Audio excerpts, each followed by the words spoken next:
को सब्सक्राइब करें और बेल आइकन जरूर दबाएं। आज भी उसको पता नहीं है। जब से बहुत दादा ने बताया मेनका मंगलसूत्र आपने पहना हुआ नहीं हो तो मैं नहीं पहनती हूँ, सिंदूर भरना अपनी संस्कृति में नहीं है तो मैं सिंदूर नहीं भरती हूँ। अपन खुद गुड़ खाते हो और दूसरों को कहते हैं कि भाई तू गुड़ मत खा, तो यह संभव नहीं है।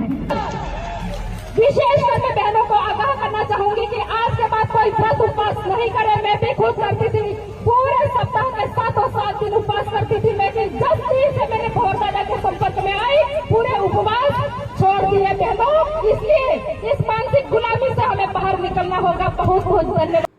राम राम भाइयों, आज मैं इस सोशल मीडिया प्लेटफॉर्म के जरिए मेरे आदिवासी समाज, जनजाति समाज के भाइयों एवं बहनों तथा समाज के पढ़े लिखे नौजवान साथियों तथा कर्मचारी अधिकारीगण, समाज के चिंतक, विचारक एवं संतगणों के बीच अपने विचार साझा करना चाह रहा हूँ।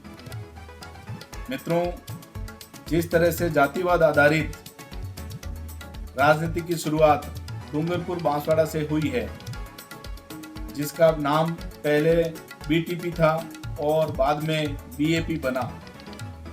इस पार्टी के जो नेता हैं, उनके जो बयान निकल के आते हैं उन्हें हम सुनते हैं और जिस तरह से हमारे शांतिप्रिय राज्य और देश के अंदर तोड़ने वाली बातें वो करते हैं और इन सब से निकट भविष्य में क्या हो सकता है और हमारे समाज की किस तरह की दुर्दशा हो सकती है, इन सब बातों को हमें समझने की ज़रूरत है, विचार करने की ज़रूरत है।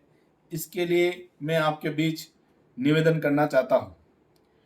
ये लोग कभी तो कहते हैं आदिवासी हिंदू नहीं है, और अभी हाल ही में उन्होंने 24 घंटे पहले बांसवाड़ा के मानगढ़ धाम से एक बयान और जारी किया, जो हमारी माताओं बहनों के लिए है।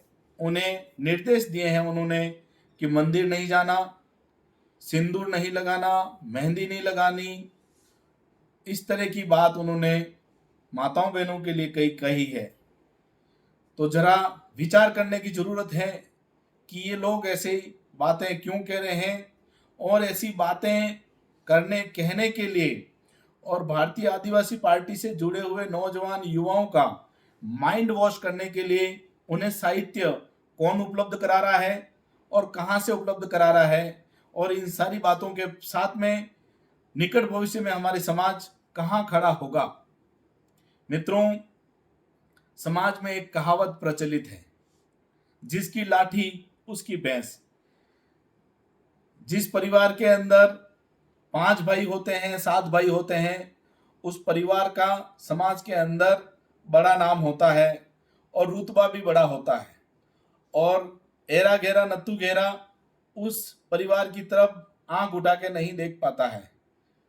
देखने से पहले उसे ये एहसास होता है कि कुछ हो गया 19-20 तो 7 भाई हैं, 5 भाई हैं, बड़ा परिवार है, ऐसा होता है।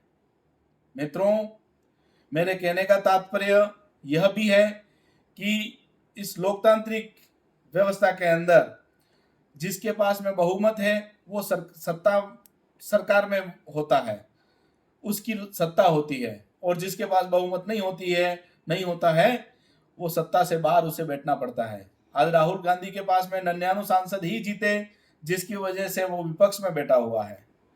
और जब लोकतांत्रिक व्यवस्था में सब ऐसी चीजें होती हैं तो इस देश के अंदर 85% से अधिक हिंदू समाज निवासरत है और मात्र 15% से भी कम लोग जिसमें ईसाई हैं और उसमें मुस्लिम समाज के लोग हैं।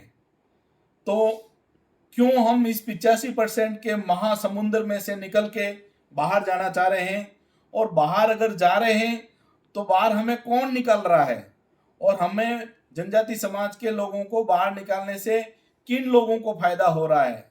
इन सारी बातों को हमें सोचने की जरूरत है, समझने की जरूरत है।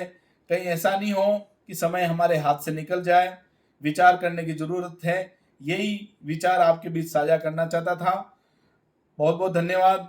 फिर समय मिलेगा, कभी कोई ऐसी रचना बनेगी तो हम सभी जरूर मिलेंगे। बहुत बहुत धन्यवाद। राम राम।